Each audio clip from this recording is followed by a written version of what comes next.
Hi, my name's Daisy and today I'm going to be talking about something that we all seem to fear. From my experience, the topic that I'm going to be talking about today generally gets this reaction. I don't really want to read it. It's boring, it's just... ugh. I'm not gonna read it, it's got complicated words. Ugh. No. No. No.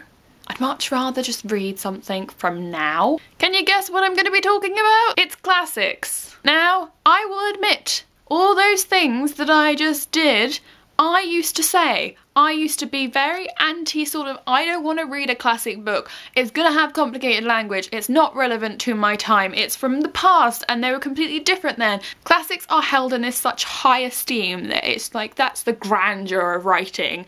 And the problem is because it's put on such a pedestal, so many young people of our generation don't want to read it because we're just kind of like, it's gonna have complicated language, it's not relevant to my time, it's from a different era and it's got different sort of subject matter and it doesn't write like a normal day book. The one kind of thing that seems like a contradictory thing that most people say when they don't want to read a classic is that it's from a different era. However, you read sci-fi novels from like 1,000 years in the future, but you're happy to read that. So I don't think you can really blame it necessarily on the era. I think, well, I wouldn't like that because it's not in the current present day. But no, we read a lot of things. Harry Potter was in the 1990s. So it's a different era. It was in a completely different century, but we're still happy to read that, aren't we? This year I set myself a target that I needed to read one classic because I haven't read a classic in a very, very long time. I completed that task already and I actually ended up reading 3 classics this month. I actually have turned my whole opinion around.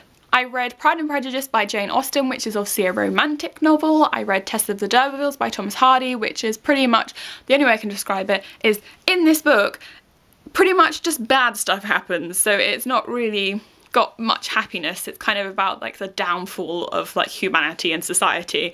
And then I read Dracula, which is obviously a supernatural novel, and we all know the story of Dracula, so I don't really need to explain that. I think the problem with our generation is that often classics are forced upon us, especially in school, because we have to kind of study them. Bearing in mind I have read books written nowadays based in the Victorian era, and they are more complicated than a classic. They write so much description, whereas the classics, they have a few words that yes, you may have to Google to try and find out what they mean, but they're not all the way through. They're not completely just like, here's a weird word you haven't heard in a century. So basically what I'm saying is that classics aren't as complicated as you may think.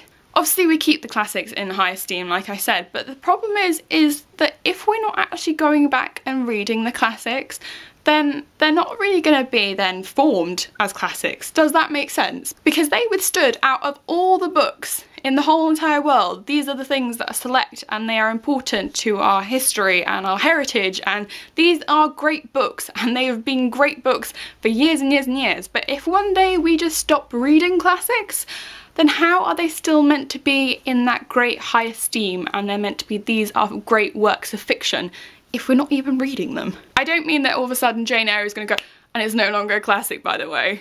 What I mean is if we as readers don't engage with their past history of writing and reading and all the importance of those times and how even like women, it was not easy for a woman to be published, for all that sort of stuff. If we don't celebrate that anymore and we don't pay attention to it, it's not going to be relevant to the next generation. So our kids are going to have the exact same problem as we do, where we're kind of like, I don't want to read it. It's years and years old. It's past centuries. So if we celebrate Harry Potter and we're so enthusiastic about that and wanting to show our future generations that that was what was relevant to us, why are we then losing out on the fact that the classics were relevant to someone at some generation, but why can't it be relevant to us as well? I'm pretty sure this all comes down to the fact that they're put on a pedestal. So basically my ending sentence is, please don't be afraid of classics. I feel like I should challenge you guys and say, listen to a classic or read a classic and don't go into it thinking that it's going to be boring or it's going to be taxing or that you're going to find it really complicated. Just read it like you would have picked up the Mortal Instruments and just read it. If you are inspired to read a classic after this, please let me know and I will give you a virtual high five, and I want to know what book you actually read and how you enjoyed it. Even if you did hate it, I want to know your feedback. There should be a review coming on Thursday, and then my birthday's on Sunday, which means possible new books, and that means on Monday I will be filming a book haul, because I already have to film a book haul anyway because I've got a collective of books from about December to now, so I'm going to film that and then add any additional birthday surprises in. So I hope you all have a fantastic start of the week, and thank you for watching, thank you for subscribing, and happy reading. Bye bye!